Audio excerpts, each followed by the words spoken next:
Tout indique à l'égard de Paul qu'il était vraiment un vase choisi, élu, connu d'avance, prédestiné et d'élite.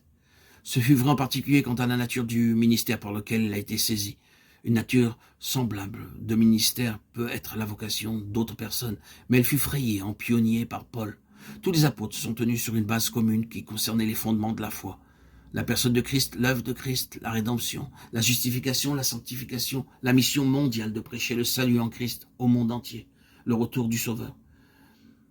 Ils avaient le même fondement. Chacun a pu recevoir la grâce selon la mesure du don de Christ, c'est-à-dire selon leur don personnel, soit d'apôtres, de prophètes, d'évangélistes, de pasteurs ou de docteurs. Chacun a reçu la grâce, l'onction, l'habilitation, qui correspond à la responsabilité, mais en ce qui concerne les fondements, à savoir les questions fondamentales, ils étaient d'accord.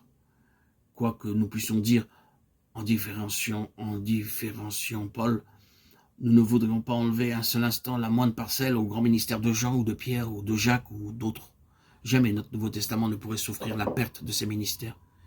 Et à une autre occasion, nous nous sommes glorifiés d'eux.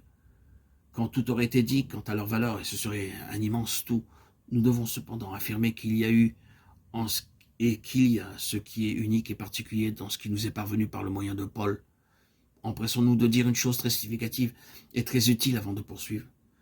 Il n'aurait jamais été possible pour Paul de comprendre sa vie avant sa conversion, jusqu'à ce qu'il vienne sous la main de Jésus-Christ. Cette vocation à laquelle il a été appelé lorsque Jésus devint son Seigneur projette une lumière tellement grande sur la souveraineté de Dieu dans son histoire passée. Ceci est un principe qui aidera beaucoup de personnes et de serviteurs de Dieu. Et il montre combien il est immensément important que Jésus soit non seulement le Sauveur, mais le Seigneur. Nous verrons ceci plus pleinement dans les prochains audios.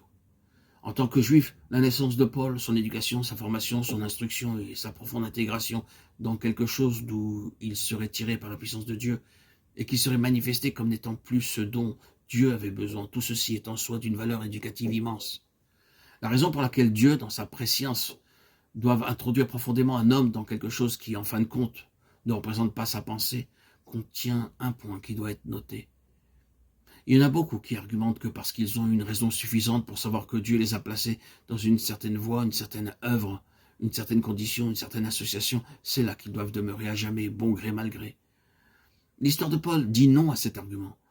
Les voies de Dieu, dans son cas, sont venues montrer qu'il peut agir de la sorte et toute sa souveraineté peut véritablement y être présente, mais seulement à dessein et pour un dessein provisoire, à savoir accorder une connaissance profonde et complète de première main de ce qui est réellement, au mieux, une limitation par rapport au plein dessein de Dieu.